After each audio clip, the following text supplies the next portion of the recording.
Hello, my name is Diella and welcome to my 6th knitting podcast. Thank you so much for joining me if you are a new viewer, and if you are a returning viewer, thank you so much for coming back. I know I say it every week, but I really do appreciate all my new and returning viewers. So today is the 6th of April. That means that there are 8 days until I'm back in South Africa, which is quite scary. And that actually reminds me, so if you're new, I am podcasting. I'm coming to you from Edinburgh in Scotland, and I just moved here in January with my husband, and on the 14th of March I'm going back to South Africa to... No, we're not in March, we're in April. I'm going back to visit my family and to sort out some final things with my visa and everything. So that is quite exciting, but I'm also a little bit nervous, but I will talk about that more in my Needleless chapter. So yes, a little bit of administration to start with. First of all, I would thank you so much if you replied to my last podcast, and if you haven't, I'd still really like to hear from you about whether you think I should start a Ravelry group so that I can do giveaways and that sort of thing. So yeah, I'd like to hear your opinion on that. And then also another thing is that I have joined the Be Happy Make Along, which is being hosted by the So Sweet Violet podcast. And I've only recently started following her, but I'm really enjoying her podcasts, and I thought that I would just join the make along. So this make along is not a knit along or a crochet along, so you can do whatever you like. And since I have so many knitting projects on the go at the moment, and we'll get to that later, I decided to do a painting. So I've actually done it, and I will show you. This is my painting. I'll probably put a better picture on the screen.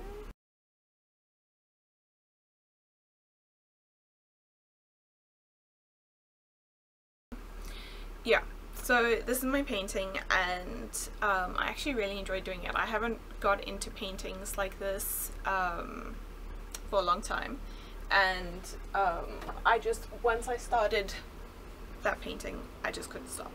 I just wanted to carry on painting. It was hard for me to even wait for the layers to dry, because in watercolor, for certain techniques it's best to wait for the previous layer to dry, and it was hard for me to wait because I was just enjoying it so much. And it was quite an interesting thing for me to do, because I'm not actually the hugest fan of bees. It's not that I would kill them or anything, because I know, well, first of all, I wouldn't just kill a random animal, but also I know they're endangered and they're a very important part of our ecosystem, so that is obviously very important as well. But it's just that I'm afraid of them. I'm not allergic to them or anything, but I have been stung by bees a couple of times in my life, and so just when I see a bee busy buzzing around, I go into like panic mode, and I just like try and stay still as possible, and I just freak out. And that actually leads me to an interesting story. Bees are the reason I do not make marmalade anymore. So my grandmother has a marmalade recipe which she passed on to me, and it's quite special in our family because my grandfather died when my mom was quite young, and in order to kind of make ends meet, my gran started selling marmalade, and right up until very recently she has sold marmalade. So throughout my whole life she has sold marmalade, and I've eaten her homemade marmalade, and it is wonderful. I really love it. And so she taught me the recipe, and I made it once or twice, but every time I made it the bees would come. The thing is that in South Africa it's really hot a lot of the time, and when I was making it, it was hot, and so I had all the windows and doors open because you're busy working over a boiling pot, and it's really hot, so you have all the windows and doors open, and then the bees started coming inside. So I literally, like, I ran to the other side of the house and like locked myself in there or closed the door so that the bees couldn't come, and then I was phoning my grandmother and I was like, Granny, what do I do? There's bees everywhere. And she was like, oh, I don't mind bees, because she actually used to have a beehive on her property. She's like, it's fine, they're just bees, just ignore them. And I'm like, no, I can't ignore them. And so she So she told me to like take a little bit of marmalade and like try and coax them outside with that. But anyway, so that was the reason I stopped making marmalade, because I was too afraid of the bees. So it's kind of funny, but I still really enjoyed doing this painting, and I still really see the importance of bees, and I think they're wonderful creatures. I just don't want them too close to me. But anyway, but I really enjoyed doing this painting for the make along. So if you have any projects that could be related to bees, then I think you should go over and join her make along.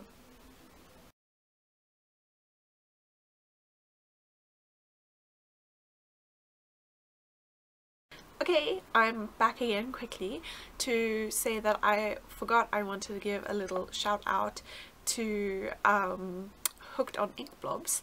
I believe her name is Tanja, and I just want to say thank you because she gave a really nice shout out to me last week, and she did like a little clip where she was talking about different sort of new upcoming podcasts that kind of could do with a bit more attention or whatever.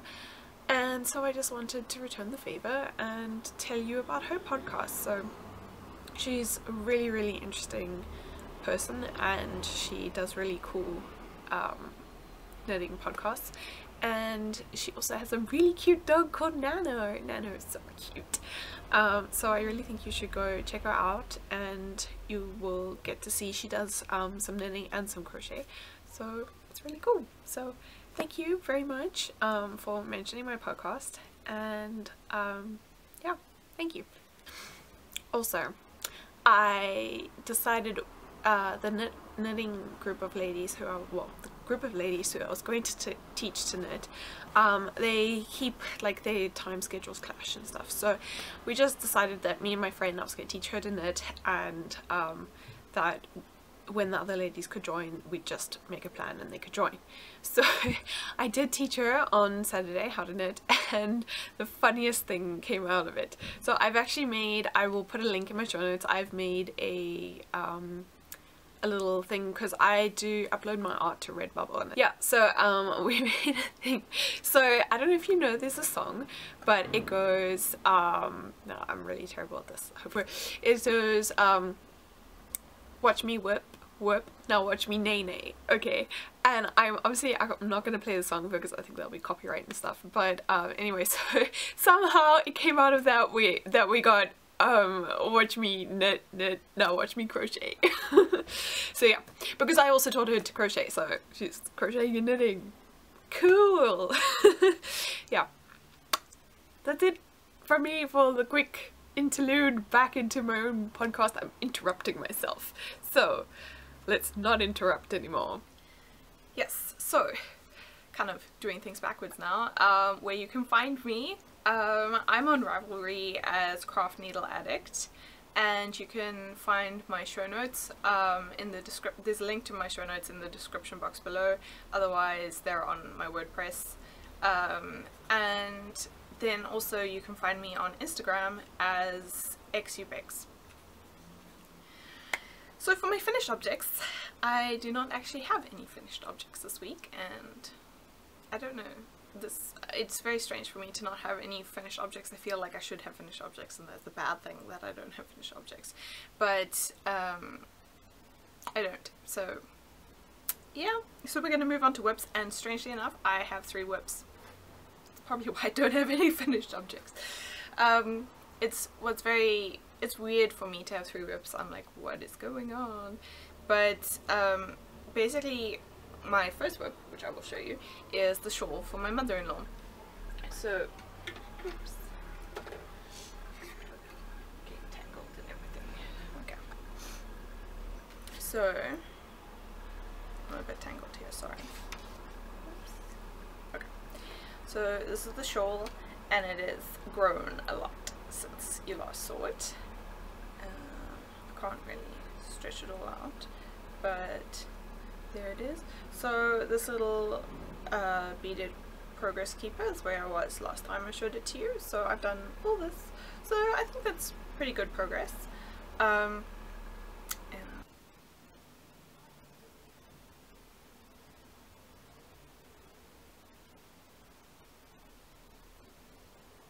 And and I'm making this out of the Belum yarns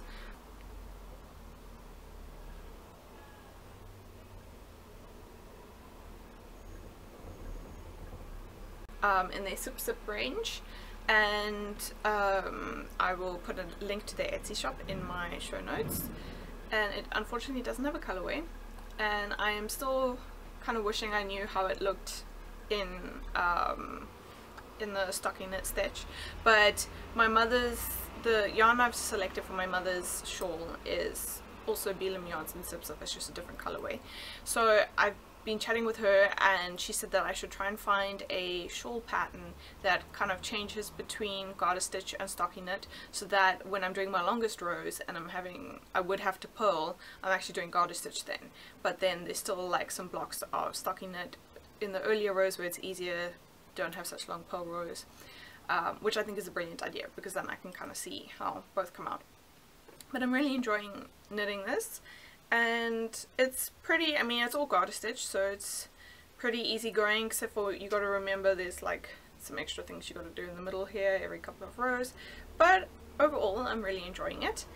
And what else did I have to tell you? Oh, okay, so like I said last time, I'm doing these on 4mm needles instead of 3.75, because I do not have 3.75 circular needles, but I really like the sort of fabric it's working up as, so I'm very happy with that. And oh, so the pattern, the pattern that I'm using for the shawl is the Simple Shawl by Jane Hunter, and it's a free pattern on Ravelry, so you should, if you are looking for a nice easy shawl pattern to start off with, that is a great pattern to try. And yes, I want to also show you something. So it's a free pattern, so I can tell you this. Basically, the middle little increase only happens every third row. So on row 1 and row 2 you just knit across the middle, but on row 3 you do a yarn over to do an increase on either side of the middle stitch. And so to keep track of that, I've been using an app on my phone, and I don't really like the kind of the way it looks. It's not very pretty. It's like just a weird brown knitted background. I mean, why couldn't they have done stripes or something cool? But anyway, but you can have different projects and it has different row counters. So I will zoom in just now and I will show you that you just tap on that over there and it changes the numbers, and so that's very useful for doing like row stitch counts, and so that's what I've been using, just to, so I can just knit and like keep that in there and not forget what I'm doing. Okie dokie. Okay, so my second whip is I'm doing some socks for my husband, and it's the first time I'm using the Vanilla Latte pattern. And oops. There we go. So I'm knitting the cuff and the toe out of my leftover Blue Lagoon from West Yorkshire Spinners that I already knit a pair of socks for my husband out of, but I had a whole lot left over. So I'm now knitting those. I'm using for the heel and toe, sorry, the cuff and toe, and then the rest of the sock I'm going to be knitting out of the West Yorkshire Spinners, and this is their, I believe this is the Juniper colorway, but the number is 831. So this is what I'm doing.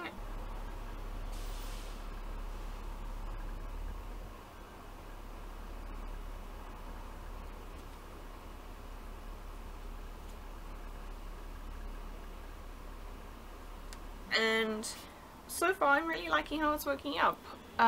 It kind of has like these little ribbed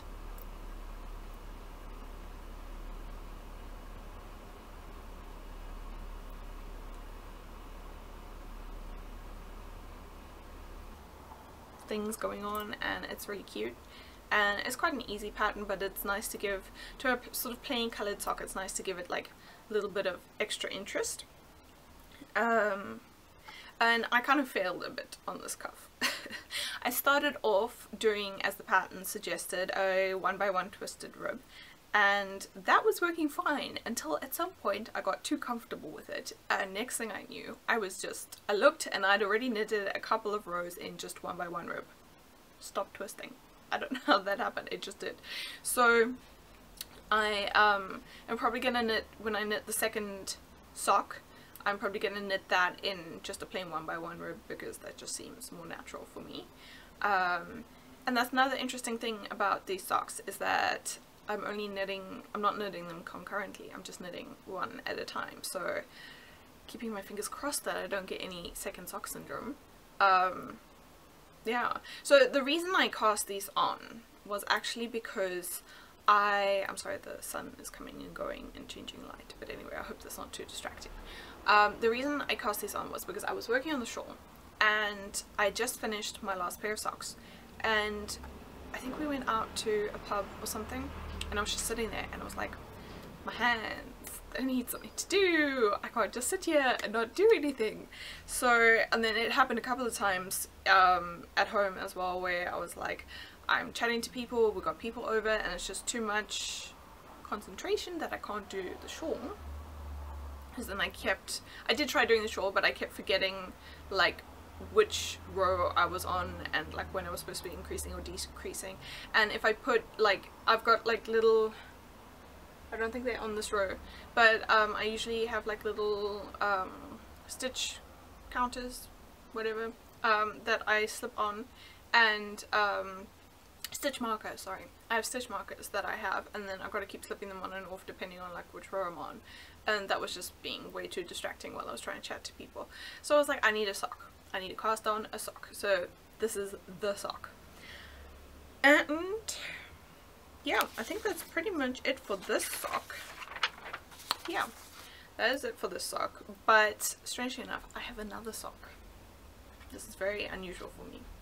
If you've been watching, you know I'm usually more of a monogamous knitter, and even if I do have two projects going, one complicated and one easy knitting, I don't usually have three. But I cast on another pair of socks.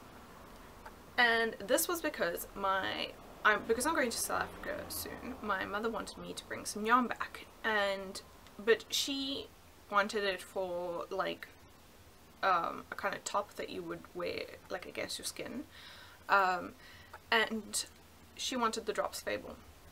Now I've got Drops Fable in Unicolor, and it's actually quite scratchy.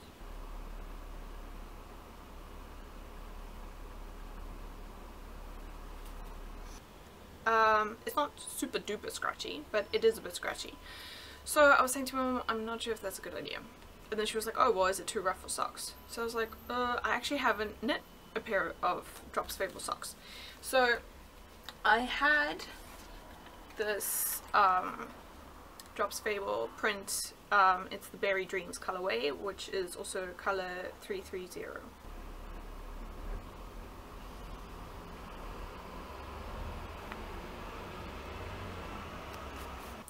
And so I had this in my stash, and I thought, you know what, I should just knit up a pair of socks quickly before I go to my mom, so that I can, and I need to knit them quickly so I still have time to order the yarn, and then I can tell her if it's going to be too scratchy. And strangely enough, the purple is much softer than the black, and I don't know why that is. So I think yeah, basically I just decided to cast on a pair of shorty socks.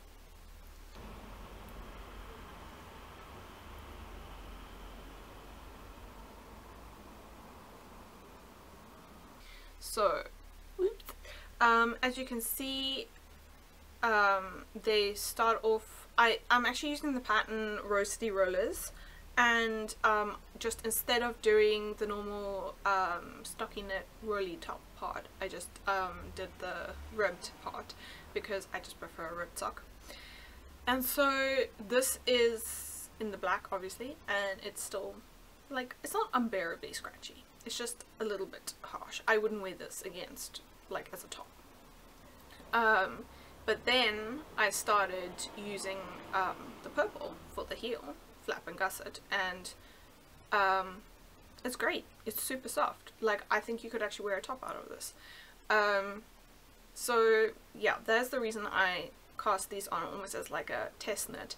And I actually only have 2 pairs of sock needles because I usually only knit 1 pair at a time. And so this is my second sock needle, which should have been knitting the partner for that one, and instead I'm knitting this. And what else do I have to tell you about this? So yeah, this is the first time I'm knitting a shorty sock, and to be honest, I don't really enjoy it. My thing is that I don't really enjoy doing ribbing, and I don't really enjoy doing heels. Doesn't matter what pattern I do.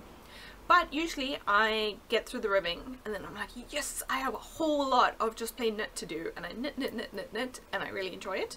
And then I have to do the heel turn, I'm like, do the heel, and then I can just knit, knit, knit, knit, knit my sock, and then I do the toe, which I don't really mind doing.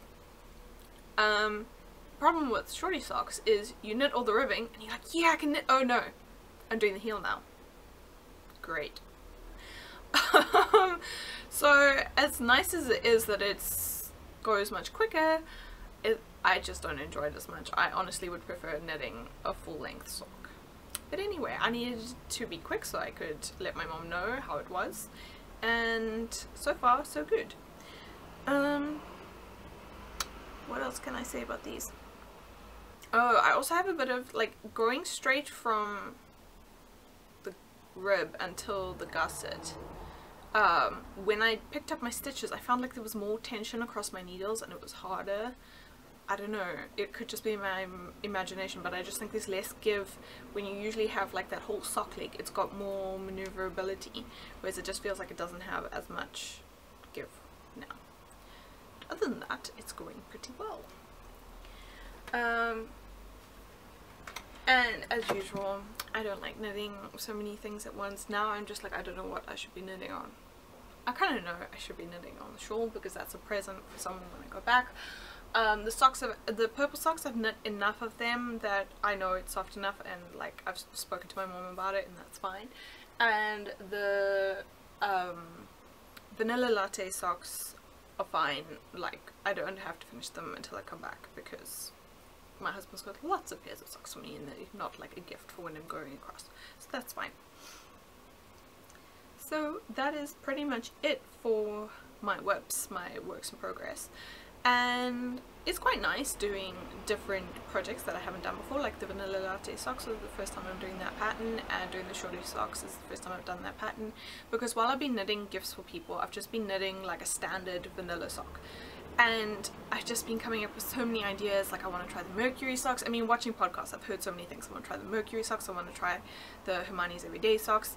There's just like so many socks I want to try different patterns for.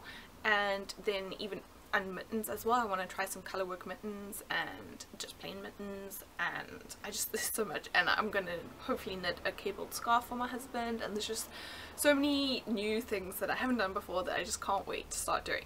But I do have to wait, so there's that.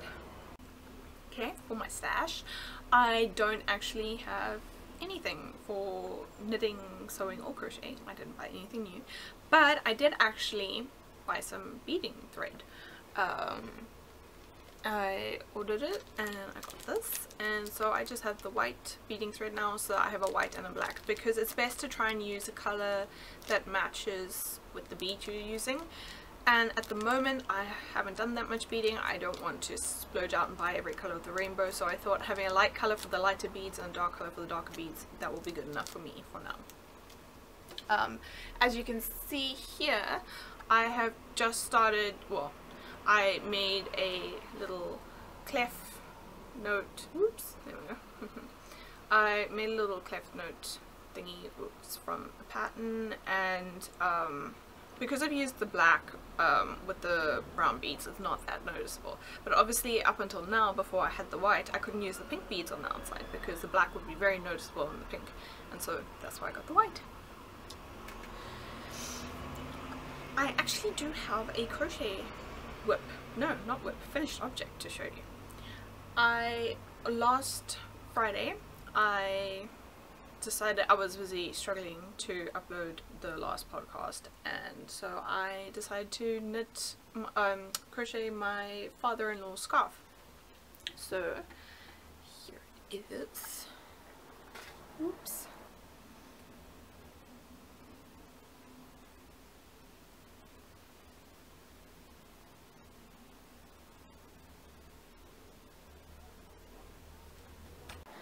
And I still need to make a Ravelry pattern page for this, project page for this, and I will try and write up some notes on how I did it, because I kind of made up the pattern myself.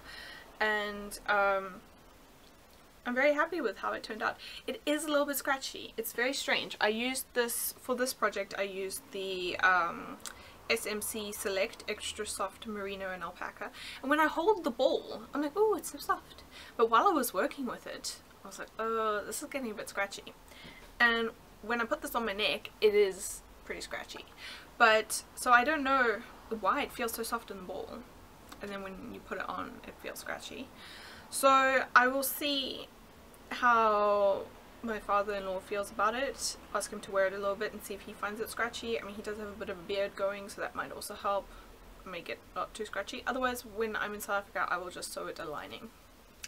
No problem. So, yes, that is this. So I can't remember off the top of my head, but I just cast on a bunch of stitches, and then, but I've taken notes, so I'll put it in the project page.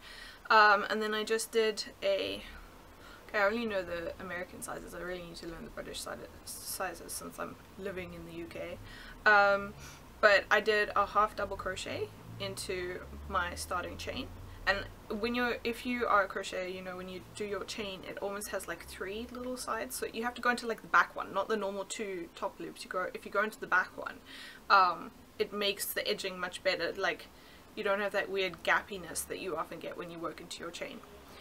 So I did that, and then I just did half doubles into the back of the stitches, so that it gives it like this nice little ribbed effect going on. And then it blocked out really nicely. I was counting on it blocking out longer than it was. It was a bit shorter, but I did obviously have more left over, so I could work on some extra ends if it didn't block out longer, but I did think it would, and it did block out quite a bit longer. But I think I've heard from people before that superwash does tend to block out bigger. So that is that. What else? Onto the Needleless Chapter. So, for Needleless Chapter this week, I'll just preface by saying that since I'm flying to South Africa next week, I hopefully will not miss my podcast next week. But what I might do is I might just film it on the Wednesday and then either post it on the Thursday or maybe still the Friday, just so that I have less pressure, because I'm literally leaving midday-ish on Friday, so I don't want to have too much pressure. But yes, so I'm going to South Africa. Okay, let me get comfortable. Yes, this might be a long podcast. Okay, that's more comfortable. Okay, so I'm going to South Africa, and this is the very first time that I'm flying on my own. I flew once on my own when I was 12, but I was technically an unaccompanied minor, and so I had a hostess kind of show me around and show me all the places. But it's not actually the flying that I'm worried about, as in, like, once I'm on the airplane, I'm happy. What I'm worried about is the fact that I have to go to Heathrow and then change terminals or gates. I don't even know what these things are called. And I'm on my own. So usually, like last time, I just was like a zombie and followed my husband around, because he just knows everything again. Knows what to do and where to go. So this time, I don't know. I usually am very prepared for things, so I will have everything that I can possibly have done already, I will have done. And I will have everything printed out that I can possibly have printed out, and I will take it with me so that if I need to ask like an attendant or staff who work there and ask them where to go, I will ask. I'm not afraid to ask people. So I'm sure I will be okay, and I have a 4 or 5 hour layover, so that should be enough time. But I do know that my terminals or whatever they are quite far apart. I will have to take, apparently there's like a little train or something that is there that I have to take. So I'm pretty nervous about that. But it probably will be fine. But the thing is that things are usually fine for me, but that's because I stress so much. I think if I didn't stress, then I'd be like, oh, whatever, it's fine, and then it might not be fine. Or at least that's what I tell myself. So I'm very, very nervous about that, and it's got me into a bit of a tiz. I can't even talk. Yesterday I literally didn't even know what to knit. I kept like picking up one thing and be like, no, I need to knit this. But actually what it is that I'm just stressed about everything. I haven't even started packing, but like I've got a list of everything that needs to be packed, and I don't want to pack too soon because then I'm going to be like, oh, I actually need to wear that now. Yeah, but I'm very excited to be going because I'm going to spend so much time with my family. I'm there for quite a while because I think it will take probably at least a month for my visa to be approved, if not longer. I think it can take up to like 4 or 5 months, so I could be there for a very long time. And accommodation is not a problem because my parents and my sister are very lovely people and I can stay with them. They've turned my old bedroom into a spare bedroom, so there's space for me, and they don't mind me staying with them. So from that point of view, the fact that I don't know how long I will be there is not going to be a problem because they're very happy to have me. But obviously I'm going to miss my husband terribly. We dated for about 10 years before we got married, so I have never actually spent this long away from him. We've always been in the same country. I mean, sure, we've gone on holidays with our families for like a couple of weeks, but it's never actually, I don't think we've been apart for like a whole month. And this could end up being like 5 months. So yeah, that's pretty scary. Yeah, what else can I tell you? Yeah, I'm still excited to buy some South African yarn and bring it back for you guys to try. And I'm excited to buy myself some South African yarn because I miss working with a lot of the stuff I used to work with. Oh yeah, so podcasts while I'm away. I will do my utmost to keep podcasting, but they might be slightly different when I get there because in South Africa, internet is, well, at least in Cape Town where I live, internet is pretty expensive. So we do not have the fastest connection, and so even uploading a small short video can take like 6 or 7 hours. But hopefully what I can do, and also then it hogs all the bandwidth for everyone else, and if you use too much bandwidth they cut you, so everything goes super slow for the rest of the month. So hopefully if my videos are not too big, I can set them to upload at night while everyone's sleeping, and that will be fine. But if they are, I might have to try and do sort of shorter clips. Yeah, I'll play it by ear, but I definitely want to keep on podcasting while I'm away. And we'll have to see what day works, but I'm sure I can keep it to the same schedule. I don't see why it would be a problem. Yeah, so I'm quite excited to go back, but I'm also really, really nervous. And yeah, when I get nervous, I just, unfortunately, sometimes when I get nervous, then I just start being like super organized, but sometimes when I get nervous, I just kind of get like deer caught in the headlights, and I'm like, I can't do anything. I'm stuck. I'm frozen. And that seems to be, well, at least that happened yesterday, but then I felt much better when my husband came home from work. So we will have to see. Hopefully things get along better, but I just literally, I totally forgot how soon it was that I was leaving, because I was chatting to my dad, and my dad's like, oh yeah, so when are you coming? So I'm like, oh, I'm leaving on the 14th, so I'm arriving on the 15th. Because for those of you who don't know, the flight to South Africa is about 12 hours. And also I've got the flight and layover from Edinburgh to London, so there's that as well.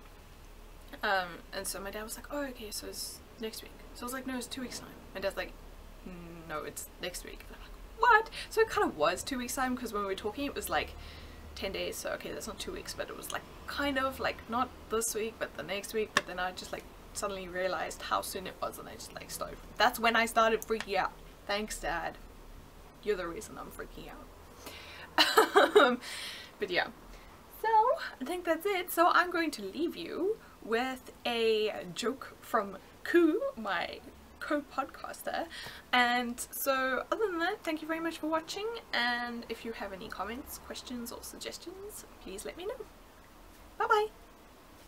What happened to the cat that ate a ball of yarn? She had mittens. Defender of the woolly faith and head of the common stash. You suck. Oh, cravens, you sheep are idiots.